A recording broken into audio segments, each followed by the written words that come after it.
एक बात मैं पहले बता दूं आप, तो हम लोग बेसिकली इलेक्ट्रोकेमिस्ट्री का जो डिस्कशन है वो इलेक्ट्रोकेमिस्ट्री का डिस्कशन कर रहे हैं। और इलेक्ट्रोकेमिस्ट्री में हम लोग कहाँ तक आ चुके हैं, क्या हमने लास्ट पॉइंट पढ़ा था वो आपको याद आ रहा है कुछ, किसी को भी? कोई? ईएमएफ। Yes, EMF. ईएमएफ हम पढ़ रहे थे। ईएमएफ का मतलब होता है आपका सेल इलेक्ट्रोमोटिव फोर्स। ओके, क्या है ये? Cell electromotive force. Cell electromotive force, EMF. ठीक है, ईएमएफ। ओके, इसको हम लोग स्टैंडर्ड सेल पोटेंशियल, इससे भी हम लोग बोलते हैं इसको। ठीक है, और ईएमएफ की जो डेफिनेशन है वो हम कल कर चुके हैं, और वो है कि ये कौन सा बताना जरा, ईएमएफ का मतलब क्या होता है? कोई बताएगा हमें फटाफट? ईएमएफ क्या होता है भाई? Reference when non current is taken out. देखो, यस यस यस, बात समझ लो, बात को समझ लो। हम लोग सेल बनाते हैं तो एक कैथोड एक एनोड मिलाते हैं। अब सुन लो, ठीक है? ये हमने बनाया, इधर हमेशा ही लेफ्ट में हमारा एनोड रहता है, हमेशा ही हमारा राइट में कैथोड रहता है। हमने इनको वोल्टमीटर के थ्रू या की के थ्रू चलो कनेक्ट कर दिया। ये लो, ये लो, ठीक है? ये हमने, जो कैथोड है उसका पोटेंशियल पॉजिटिव है, एनोड का पोटेंशियल आपका निगेटिव है। ये आपका सर्किट है, ठीक है? ये आपका सेल है। अब देख लो जरा, ध्यान से देखो। ये जो एनोड है इसका अपना एक स्टैंडर्ड रिडक्शन पोटेंशियल है। स्टैंडर्ड रिडक्शन पोटेंशियल, इस टर्म को आप पहचान लीजिए, क्योंकि इलेक्ट्रोड पोटेंशियल है उसकी बात हम लोग कर चुके हैं। ठीक है, ये कैथोड है, इसका अपना एक स्टैंडर्ड रिडक्शन पोटेंशियल है। ठीक है, अभी हमने सर्किट कनेक्ट नहीं किया है। ठीक है, तो इसका जो स्टैंडर्ड रिडक्शन पोटेंशियल होगा कैथोड का, वो हमेशा ज्यादा होगा। एक चीज आप हमेशा ध्यान में रखिए कि स्टैंडर्ड रिडक्शन पोटेंशियल जिस इलेक्ट्रोड का ज्यादा होता है उस पे रिडक्शन होता है, और जिस पे रिडक्शन होता है वो इलेक्ट्रोकेमिकल सेल में हमेशा क्या बनता है? कैथोड। ये आप याद रखना इस सेंटेंस को। क्या कि आप लोग मेंशन भी कर सकते हैं कि the electrode having greater value of SRP. Okay, ठीक है, उस पर हमेशा क्या होता है? रिडक्शन, और जिस पर रिडक्शन होता है उसको हम लोग कैथोड बोलते हैं। बात समझ में आई? दो इलेक्ट्रोड को कंबाइन करेंगे, जिसका रिडक्शन पोटेंशियल की वैल्यू ज्यादा होगी वो कैथोड की तरह काम करेगा, उस पर रिडक्शन होगा। बहुत सिंपल सा स्टोरी है, आप समझेंगे तो आपको समझ में आ जाएगा। एक सिंपल सा सेंटेंस है, मैं आपको सिंपल लैंग्वेज बता देता हूं। जिसका रिडक्शन पोटेंशियल ज्यादा उस पर रिडक्शन होता है। बात समझ में आ गई? और जिस पे रिडक्शन होता है उसको कैथोड बोलते हैं, ये पूरी दुनिया जानती है। और कैथोड को राइट साइड में ही रखते हैं। ये चीज एकदम फिक्स है। ठीक है, जिसका रिडक्शन पोटेंशियल ज्यादा उस पे रिडक्शन होता है, और जिस पे रिडक्शन होता है उसको कैथोड बोलते हैं। ठीक है, ओके। अब ये देखो, ये कैथोड है, ये एनोड है। अब इनका जो एसआरपी है, standard electrode potential, standard electrode potential बोल दो, या फिर स्टैंडर्ड रिडक्शन पोटेंशियल बोल दो, या फिर हम लोग यदि पूरे चैप्टर में रिडक्शन पोटेंशियल भी बोलेंगे, रिडक्शन पोटेंशियल उसका मतलब भी वही है। ठीक है ना? तो जो क्या बोलते हैं, इनका मान लेते हैं कुछ भी है, इसका है चलो एक्स, इसका है वाई। क्या? Standard electrode potential. ठीक है ना? ये लो भाई, स्टैंडर्ड इलेक्ट्रोड पोटेंशियल इसका एक्स है, इसका स्टैंडर्ड इलेक्ट्रोड पोटेंशियल क्या हो गया? वाई हो गया। ठीक है, अब इस सिचुएशन में जब हमने कनेक्ट नहीं किया है, तब ये जो हम, आपको पता है कैथोड का रिडक्शन पोटेंशियल ज्यादा है, तो आप हमेशा ही करेंगे वाई माइनस एक्स, यानी कि कैथोड माइनस एनोड, यानी कि लेफ्ट राइट माइनस लेफ्ट। बात आपको समझ में आ रही है? क्यों आप ये हमेशा क्यों करेंगे? क्योंकि कैथोड का ज्यादा होता है, ज्यादा में से कम को माइनस करते हैं। ठीक है, उसको राइट में लिखते हैं, तो या तो राइट माइनस लेफ्ट या फिर कैथोड माइनस एनोड। इसका फॉर्मूला अब हम लिखेंगे अभी यहाँ पर। ठीक है, तो मेरे कहने का मतलब यह है कि जब हमने सर्किट को कनेक्ट नहीं किया है, जब सर्किट क्या है? ओपन है, उस सिचुएशन में इसके रिडक्शन पोटेंशियल और इसके रिडक्शन पोटेंशियल का जो डिफरेंस है, that is the maximum voltage that can be obtained from a cell. उस सेल से वो मैक्सिमम वोल्टेज ऑब्टेन किया जा सकता है। अब आप कहेंगे सर ये कैसे हुआ? तो ये ऐसे हुआ, जैसे ही आप कनेक्ट करेंगे जैसे ही आप इस की को प्रेस करेंगे, सर्किट को कनेक्ट कर देंगे, तो ये मान लो कि जैसे ही कनेक्ट करेंगे विद इन द सेकेंड और फ्रैक्शन ऑफ सेकेंड, ठीक है, इलेक्ट्रोड जो है ना, इसमें इलेक्ट्रोलाइट्स की कॉन्सेंट्रेशन कम हो जाएगी, क्योंकि जैसे आप कनेक्ट करेंगे रिएक्शन प्रोसेस होगी ना, रिडक्शन रिएक्शन, वो रेडॉक्स रिएक्शन, ठीक है, वो रेडॉक्स रिएक्शन होगी, इसका इलेक्ट्रोलाइट और इसके इलेक्ट्रोलाइट की कॉन्सेंट्रेशन चेंज हो जाएगी, तो उसके बाद में जो भी आपको वोल्टेज मिल रहा है वो हमेशा इससे कम ही होगा। किससे? ये जो डिफरेंस है जो हमने मतलब जब सर्किट ओपन है उससे हमेशा वो कम ही होगा, ठीक है। इसलिए ईएमएफ क्या है आपका? EMF is the maximum voltage that can be withdrawn from a cell. EMF क्या है आपका? EMF is the potential difference between the SRP standard reduction potential of cathode minus anode. EMF क्या है आपका? EMF is the potential difference when the circuit is open, ठीक है ना? तो और EMF क्या है आपका? EMF है the potential difference when no current is withdrawn from the cell. ये EMF की इतनी सारी डेफिनेशंस हैं, ठीक है ना? ये हमने कल लिखी है सारी की सारी। और EMF बेसिकली आपका कैथोड माइनस एनोड होना है, और इसको हम लोग या तो आप लोग बोल दो EMF बोल दो, या इसको इससे डिनोट करते हैं E नोट सेल, और ये आपका हो गया कैथोड माइनस एनोड करेंगे ना, क्योंकि कैथोड का हमेशा ही ज्यादा होगा, ठीक है। ये लो standard reduction potential of cathode minus standard reduction potential of anode. बात समझ में आई? ठीक है। अब देख लो भाई, अब ये सारी कहानी हमारी कल की करी हुई है। ये आप कैथोड माइनस एनोड को हम आप इस तरह से भी लिख सकते हो कि ये क्या है, ये मुझे कोई बताएगा? ई नोट कैथोड क्या है? ये उसका रिडक्शन पोटेंशियल है। ध्यान रखना, इसको मैं थोड़ा सा एलोबरेट करके और लिख देता हूं। कल आपने फॉर्मूला नहीं लिखा, जो मैं लिख रहा हूं वो भी देख लो।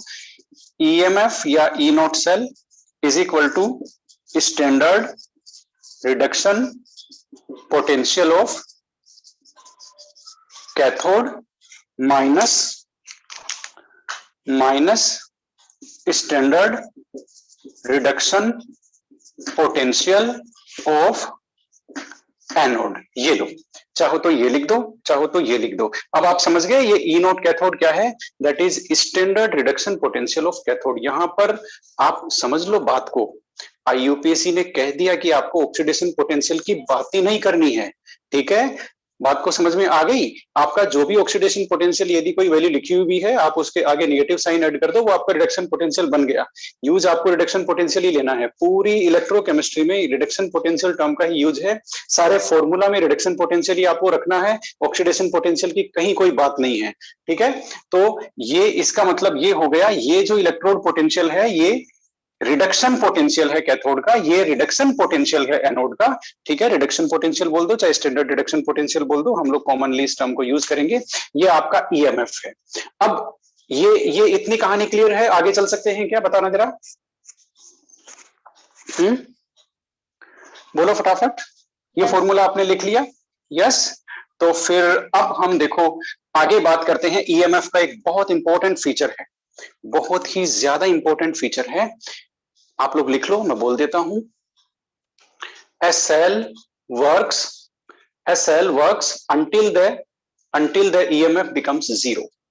ये लो भाई, बहुत इंपॉर्टेंट सेंटेंस है। A cell works until the EMF becomes zero. बात समझ में आ गई? जब तक वो जीरो नहीं हो जाता है EMF, तब तक सेल काम करता रहेगा।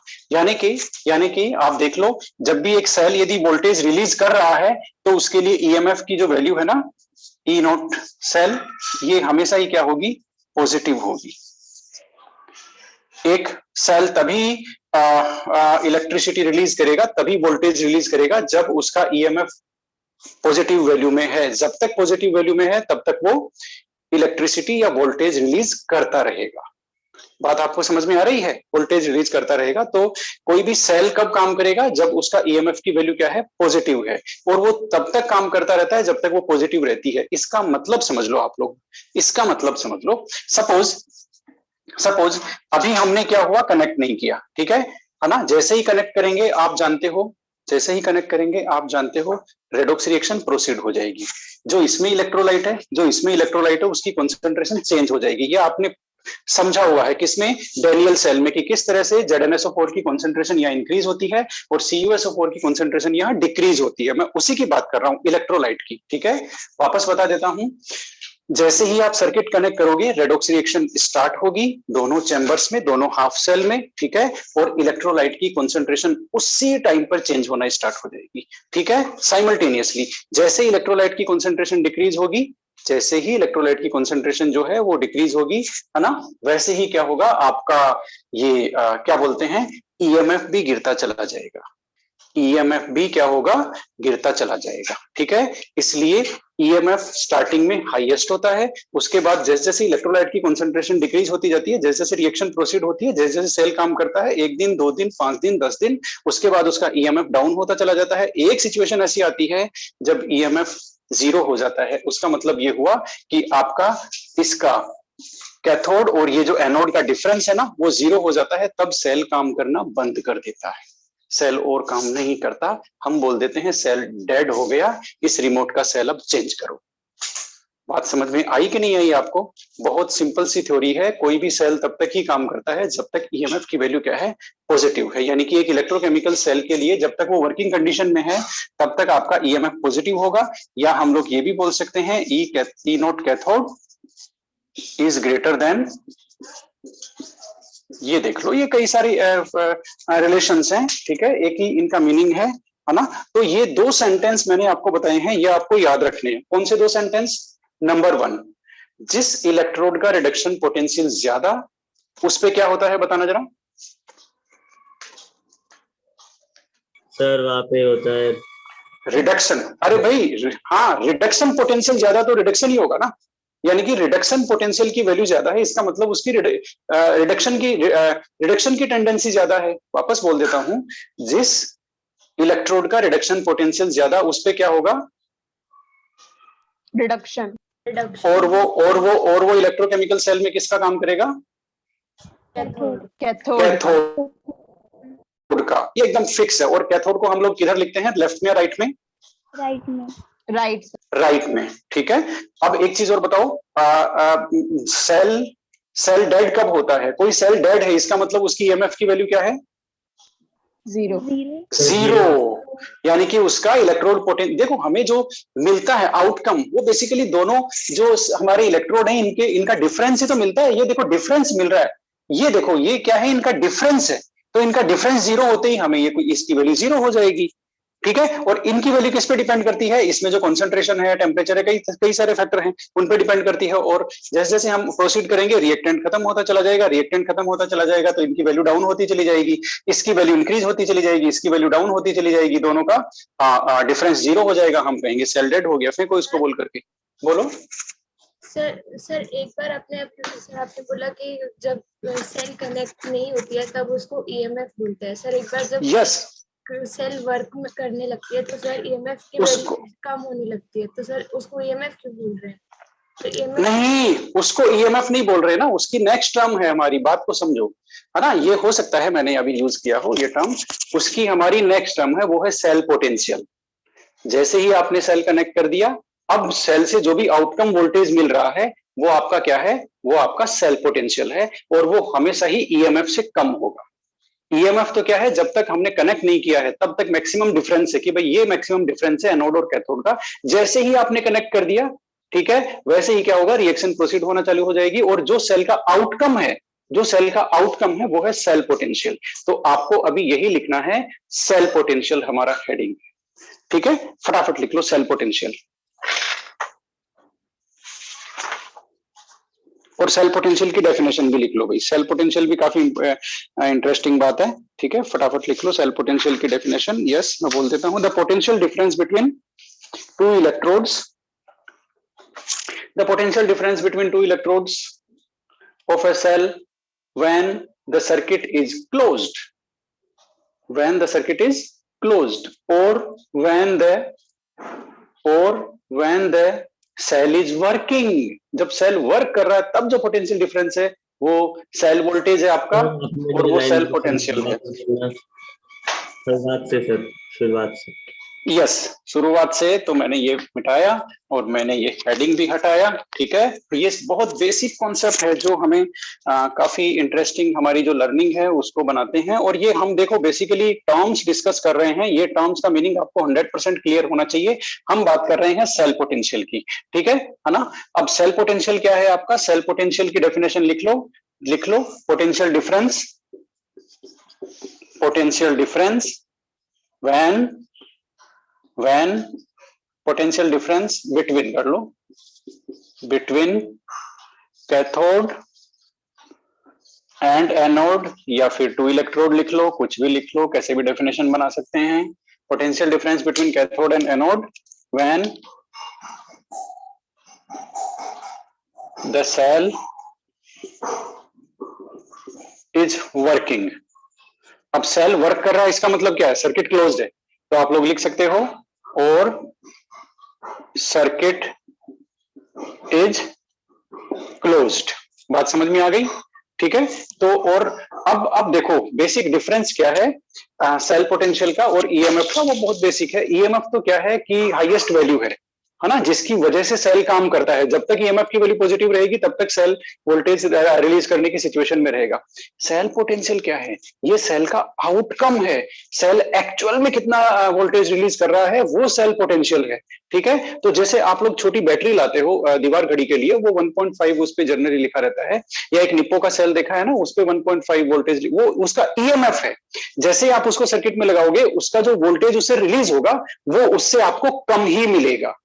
बात समझ में आई। तो ये जो बेसिकली टर्म है सेल पोटेंशियल है आपका potential difference when the circuit is closed. जब आपने सर्किट कनेक्ट कर दिया तब आपको वोल्टमीटर में क्या रीडिंग मिल रही है, क्या वोल्टेज रिलीज हो रहा है, वो उसका सेल वोल्टेज है या सेल पोटेंशियल है। बात समझ में आ गई। ये भी है पोटेंशियल डिफरेंस ही, लेकिन ये तब है जब सेल काम कर रहा है। तो आपने सर्किट को कनेक्ट कर दिया, इसका मतलब ये हुआ कि जैसे आप सर्किट को कनेक्ट करेंगे इनकी कॉन्सेंट्रेशन है वो चेंज हो जाएगी, ठीक है। और इसकी जो वैल्यू है किसकी, सेल पोटेंशियल की, वो ईएमएफ से कम होगी हमेशा ही, ये फाइनल है ना। तो सेल पोटेंशियल और इलेक्ट्रोमोटिव फोर्स के बीच में डिफरेंस लिख लो आप, ये बहुत बेसिक डिफरेंस है। लिख लो, एक लाइन मैं बता देता हूं, बहुत अच्छी लाइन है वो फटाफट लिख लो। सेल पोटेंशियल और ये जो हमारा क्या बोलते हैं ईएमएफ, उसके लिए एक लाइन है वो फटाफट लिख लो। Both cell potential and EMF are potential difference between cathode and anode. फटाफट लिख लो, both cell potential and EMF are potential difference between cathode and anode. Cathode और एनोड के बीच में पोटेंशियल डिफरेंस है, ठीक है। But cell potential is the outcome of the cell, whereas EMF is responsible for functioning of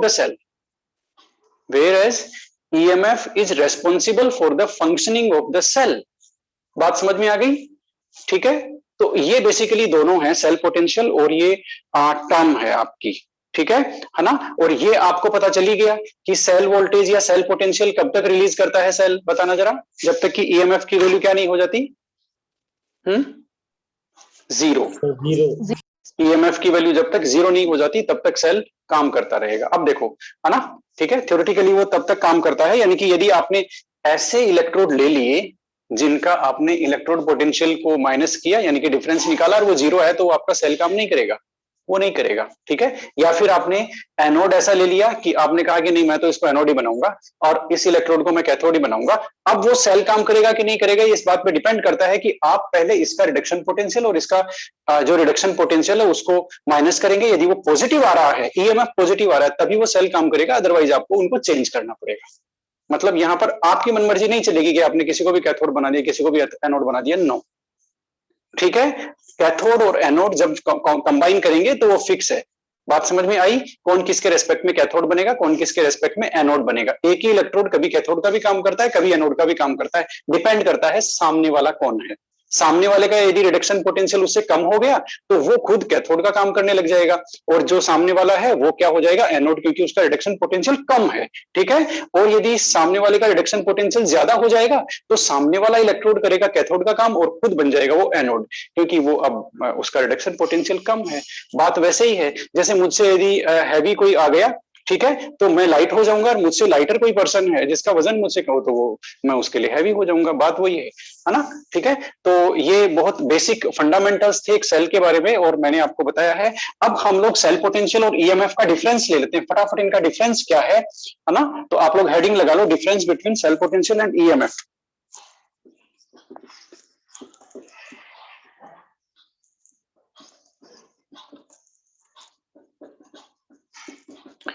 इन दोनों का difference है, ठीक है, बीच में एक लाइन बनाओ, पॉइंट नंबर 1, और इधर हम लोग पॉइंट नंबर 1 लिखते चले जाएंगे। ठीक है, डिफरेंसेस लिखते चले जाएंगे। टोटल कितने डिफरेंस है, 4 डिफरेंस है। मैं फटाफट बोल देता हूं, आप लोग लिखते चले जाओ। सबसे पहला डिफरेंस क्या है भाई, सबसे पहला डिफरेंस तो ये है कि ये आपका सेल पोटेंशियल इधर है ना। सेल पोटेंशियल क्या है, potential difference when the cell is working. समझ में आ गया, when the cell is working या when the circuit is closed, कुछ भी लिख सकते हो, एक ही बात है। ठीक है ना, इसमें फटाफट लिख लो सेल पोटेंशियल में potential difference when the cell is working. इधर लिख लो ईएमएफ क्या है, बता सकते हो आप लोग कोई भी। ईएमएफ क्या है, potential difference when circuit is open, when circuit is open और no current flowing through the circuit, और no current flowing through the circuit, circuit में कोई करंट फ्लो नहीं हो रहा या वो सर्किट ओपन है। ठीक है, तब जो डिफरेंस है वो क्या है, आपका ईएमएफ है। ये आपका पहला डिफरेंस हो गया। दूसरा डिफरेंस देख लो फटाफट। ये बड़ा इंटरेस्टिंग है, सेल पोटेंशियल हमेशा ईएमएफ से कम होता है। आप लोग लिख लो always lesser than EMF. Cell potential क्या है, ऑलवेज लेसर देन ईएमएफ। ठीक है ना, ऑलवेज लेसर देन ईएमएफ, ये हमेशा ही ईएमएफ से कम है। ठीक है, और ये आपका ईएमएफ क्या है, मैक्सिमम वोल्टेज। ये क्या है, maximum voltage that can be drawn from a cell.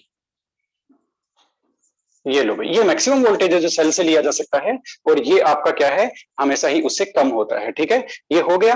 अब ये जो अगला है आपका जो ईएमएफ है, ठीक है, वो सेल के फंक्शनिंग के लिए रेस्पॉन्सिबल नहीं होता।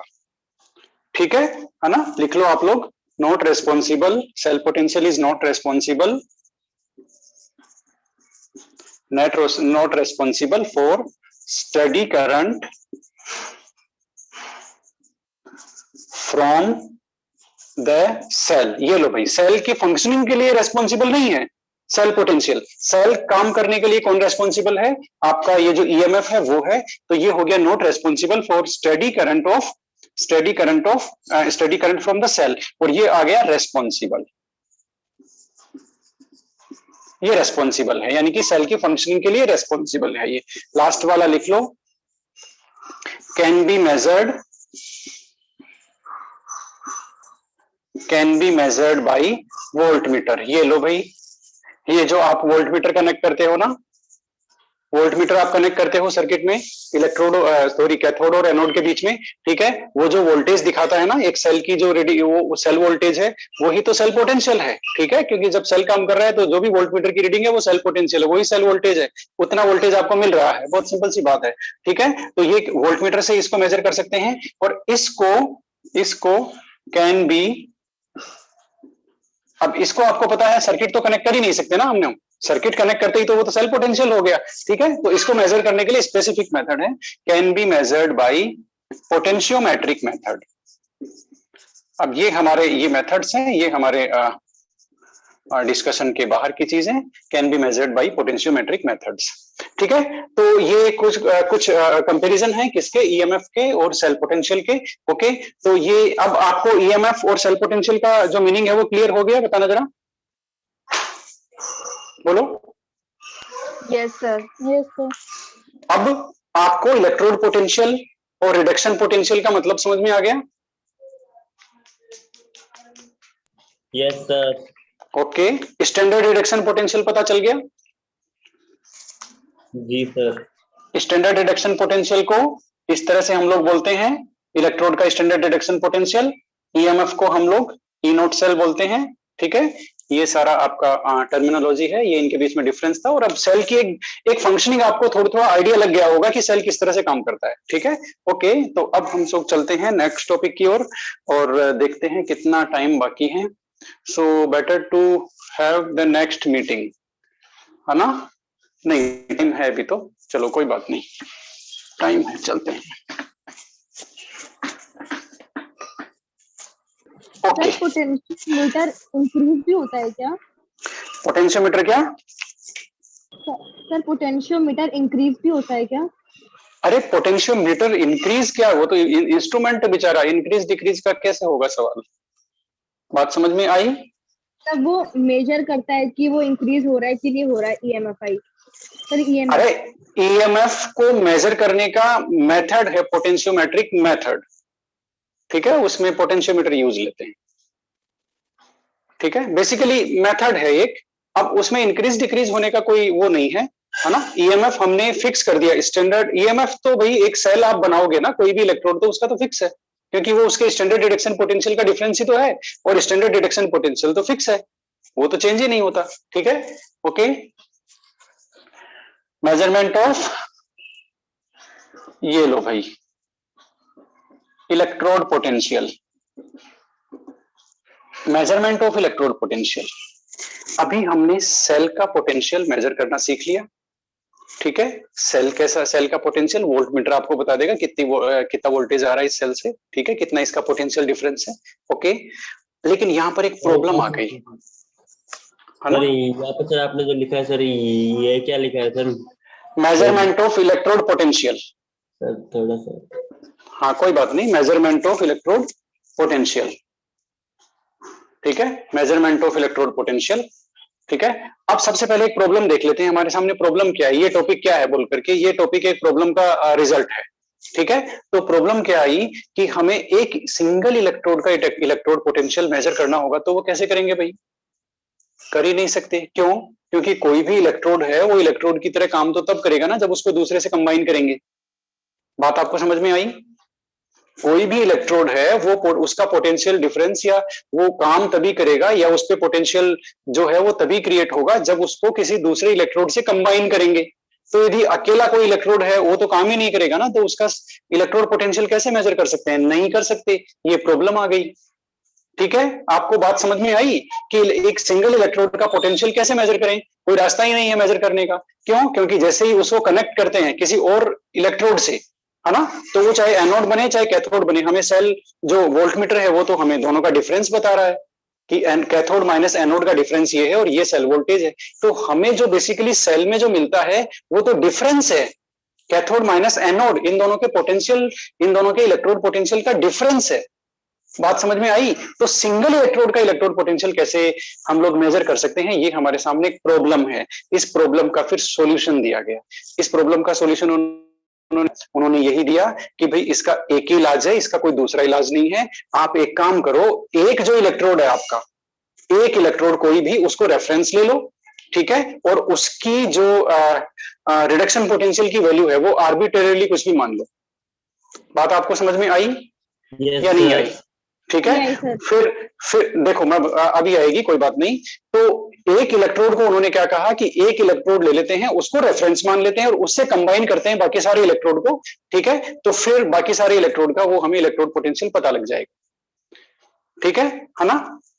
इसको आप लोग ऐसे समझ सकते हो, इसको ऐसे समझ सकते हो जैसे मान लेते हैं दो स्टूडेंट हैं, हम इंडिविजुअली स्टूडेंट का वो नहीं ले सकते, क्या वजन नहीं ले सकते। ठीक है, तो हम क्या करते हैं, जो आपका वो है ना,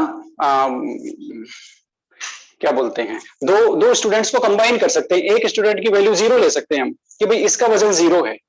ठीक है, अब किसी का वजन इससे यदि 5 kg ज्यादा है तो उसका वजन हम 5 kg ले लेते हैं, किसी का वजन यदि इससे 5 kg कम है तो उसका -5 ले लेते हैं, क्योंकि हम सिंगल स्टूडेंट का वजन कैलकुलेट करने का कोई प्रोसेस नहीं है। यदि ऐसा है तो मैं एक अज्यूम कर रहा हूं कि सपोज एक सिंगल जो स्टूडेंट है उसका वजन करने का कोई तरीका नहीं होता, तो हमें क्या करना पड़ता, क्लास में हम क्या करते या पूरे स्कूल में क्या करते, एक स्टूडेंट का वजन फिक्स कर देते कि भाई इसका हम 50 मान लेते हैं या इसका 0 मान लेते हैं, इसके रेस्पेक्ट में बाकी सबका कर लेते हैं, फिर एक ऑर्डर बना देते हैं कि भाई इसका ज्यादा है, इसका कम है, इसका कम है, इसका कम है, इसका इससे भी कम है, इस तरह से।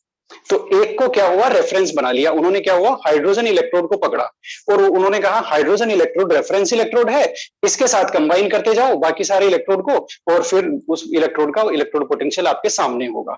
तो ये जो प्रॉब्लम थी उसका सॉल्यूशन आया आपका स्टैंडर्ड हाइड्रोजन इलेक्ट्रोड। बात समझ में आई है ना? तो इस प्रॉब्लम का सॉल्यूशन क्या निकला आपका, स्टैंडर्ड हाइड्रोजन इलेक्ट्रोड। आप लोग फटाफट ये हेडिंग है वो लिख लो, स्टैंडर्ड हाइड्रोजन इलेक्ट्रोड, ठीक है, जिसको हम लोग बोलते हैं SHE। अब इसको हम लोग SHE बोलेंगे, स्टैंडर्ड हाइड्रोजन इलेक्ट्रोड।